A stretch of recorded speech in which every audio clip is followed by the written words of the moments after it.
people, senang sekali bisa kembali menyapa teman-teman semua dalam acara Youth for Christ. Perkenalkan, saya Elisa Bernika, saat ini sedang melayani di GKI Ciledug Raya. Teman-teman, hari ini saya mengajak kita untuk merenungkan satu tema berjudul Melawan Kecurangan yang didasari dari Amos 8 ayat 1 sampai 7. Sebelum kita bersama-sama merenungkan firman Tuhan, mari kita berdoa. Ya Tuhan, kami di sini merindukan sapaan firman Tuhan. Kami mau menjadi pelaku-pelaku firman Tuhan. Maka biarlah Roh Kudus menolong dan memampukan kami untuk boleh melakukan dan mendengar firman Tuhan. Kami menyerahkan waktu ini ke dalam tangan kasih Kristus. Dalam nama Tuhan Yesus Kristus kami berdoa. Amin. Teman-teman, ayat yang menjadi pusat refleksi kita hari ini diambil dari Amos 8 ayat yang keempat. Amos 8 ayat yang keempat demikian bunyinya. Dengarlah ini, kamu yang menginjak-injak orang miskin dan yang membinasakan orang sengsara di negeri ini. Youth people, belakangan ini kita mendengar berita tentang kecurangan-kecurangan yang dilakukan oleh beberapa SPBU misalnya. Mereka mengkatrol nilai liter sehingga pembeli mendapat jumlah bensin tidak sesuai dengan harga yang dibayarkan. Bahkan kita juga dikejutkan dengan berita tentang kasus korupsi yang begitu besar nilainya beberapa waktu belakangan ini. Ada banyak peristiwa kecurangan, tindak-tindak kecurangan baik dalam skala kecil maupun skala besar yang selalu dengan mudah kita jumpai di dalam kehidupan sehari-hari. Nah, hari ini Amos mengingatkan bangsa Israel untuk menghindari tindak-tindak perbuatan curang yang merugikan orang-orang lain.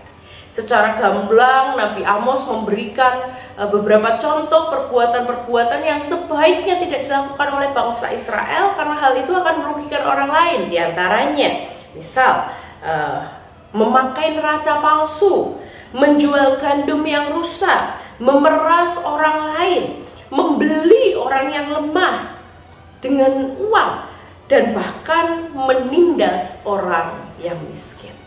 Dari pesan yang disampaikan oleh Nabi Amos, kita tahu betul bahwa Allah tidak akan pernah melupakan perbuatan orang-orang yang telah berlaku curang. Kita menjadi tahu, kita disadarkan bahwa setiap orang yang berlaku curang akan memperoleh hukuman dari Tuhan. Dan karena itu kita melihat bahwa kita memiliki Allah yang sejatinya berpihak kepada mereka yang lemah dan tertindas. Karena itu, youth people, hari ini kita diingatkan untuk melakukan hidup sama seperti Allah.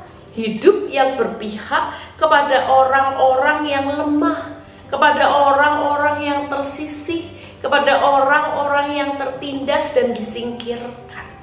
Kita dipanggil untuk membela, menyuarakan ketika kita melihat ketidakadilan terjadi di sekitar kita. Kita dipanggil untuk berani bersuara, berani mengatakan. Namun bukan hanya dipanggil untuk menjadi seperti Allah yang berpihak pada ketidakadilan, kita juga diingatkan supaya kita tidak menjadi pelaku-pelaku ketidakadilan. Kita diingatkan supaya kita tidak melakukan hal-hal yang merugikan orang lain. Mari, youth people, bersama-sama kita menjadi pelaku yang tidak merugikan orang lain, tapi juga berpihak, bahkan membela hak-hak orang yang lemah dan tertindas. Amin. Mari bersama-sama kita berdoa. Ya Tuhan Allah kami, mampukanlah kami untuk menjadi pelaku-pelaku keberpihakan kepada pihak-pihak orang-orang yang lemah dan tertindas, seperti teladan yang telah Allah berikan pada kami.